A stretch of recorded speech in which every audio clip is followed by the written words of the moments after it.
Hello दोस्तों, welcome back to study room. तो आज हम बात करते हैं आर्टिकल 3 और आर्टिकल 4 की। सबसे पहले हम आर्टिकल 3 को देखते हैं।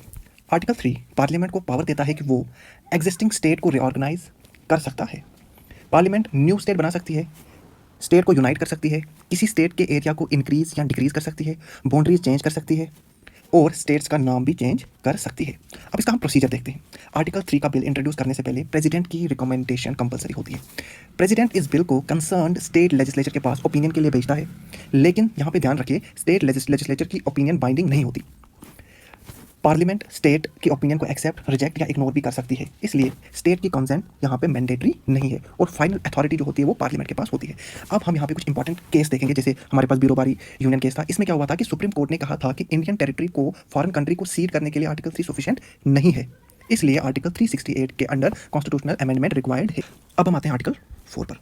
आर्टिकल 4 सिंपल वर्ड्स में समझते हैं। आर्टिकल 2 और आर्टिकल 3 के थ्रू जब स्टेट में चेंजेस किए जाते हैं तो उन चेंजेस को इंप्लीमेंट करने के लिए नेसेसरी प्रोविजंस भी बनाए जा सकते हैं। आर्टिकल 4 के अंदर क्या क्या हो सकता है? सबसे पहले फर्स्ट शेड्यूल में अमेंडमेंट यानी स्टेट और यूनियन टेरिटरीज के रिलेटेड चेंजेस। दूसरा, फोर्थ शेड्यूल में अमेंडमेंट यानी राज्यसभा सीट्स का एलोकेशन। इसके अलावा पार्लियामेंट स्टेट की रिप्रेजेंटेशन इन पार्लियामेंट और बहुत सारे सप्लीमेंटल, इंसिडेंटल और कॉन्स्टिट्यूएंशियल मैटर से रिलेटेड प्रोविजंस भी बताए जा सकते हैं। ठीक है।